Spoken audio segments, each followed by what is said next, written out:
തൃശൂർ കോടാലിയിലെ 8 വയസ്സുകാരന്റെ മരണം പാമ്പ് കടിയേറ്റെന്ന സ്ഥിരീകരണം. കുട്ടിയുടെ ദേഹത്ത് പാമ്പ് കടിയേറ്റ അടയാളം കണ്ടെത്തി. തുടർന്ന് വീട്ടിൽ നടത്തിയ പരിശോധനയിൽ പാമ്പിനെ കണ്ടെത്തുകയായിരുന്നു. കുട്ടികൾ കിടന്നിരുന്ന ഇടത്തു നിന്നാണ് പാമ്പിനെ കണ്ടെത്തിയത്. കോടാലി കാവുങ്ങൽ സിൽജോ ജോൺസി ദമ്പതികളുടെ ഇളയ മകൻ ആൾജോ ആണ് മരിച്ചത്. മൂത്ത കുട്ടി ഗുരുതരാവസ്ഥയിൽ ചികിത്സയിലാണ്. ഭക്ഷ്യവിഷബാധ മൂലമാണ് മരണമെന്നായിരുന്നു ആദ്യം സംശയിച്ചിരുന്നത്.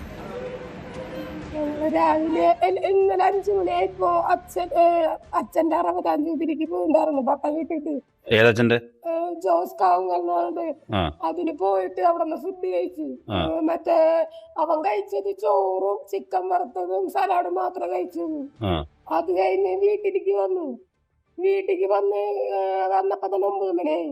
അതിന് ചേട്ടൻ വന്നപ്പോ പാല് കൊണ്ടുവന്നിട്ടുണ്ടായിരുന്നു. അതില് അവക്കാട ഇട്ടടിച്ച് ബൂസ്റ്റ് ഇട്ട് കപ്പലിട്ടൊക്കെ അടിച്ച് അതവര് കഴിച്ചിട്ടുള്ള. പിന്നെ അത് കഴിഞ്ഞ് 2 മണിയായപ്പോ വയറുവേദന വന്ന് അവന് കുറച്ച് വയറെടുത്ത് ഞാൻ ജീരകവെള്ളം കൊടുത്തു.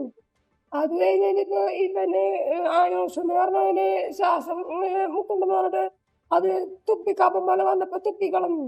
അതിന് മുഖം കഴുകി. അതിനവ കിടന്നപ്പോ അവന് കുഴപ്പമുണ്ടായിരുന്നു. അപ്പഴ പിന്നെ കുറെ കഴിഞ്ഞ് 4 മണി 4:15 ആയപ്പോഴാണ് ഇവന് വായെന്ന് പറയുമ്പോ വന്നത്. ഇപ്പൊ ആൽജോ എന്ന് പറഞ്ഞവന് താഴെയുള്ളവന്. അത് കഴിഞ്ഞ് ഞാനിവിടെ ചേട്ടനെ വിളിച്ചു. 10-15 മിനിറ്റ് കഴിയുമ്പോൾ അവനെങ്ങാണ്ടായി. ആള് വേഗം ബുള്ളറ്റ് എടുത്ത് ആംബുലൻസ് കൂടാനില്ലായിരുന്നു. ബുള്ളറ്റിൽ ആംബുലൻസിൽ എടുത്തു കൊടുന്നു. അവിടെ നിന്ന് ഇവിടെ വരെ വന്നു. കൂടുതൽ വാർത്തകൾക്ക് news 18 Keralam YouTube channel subscribe ചെയ്യുക.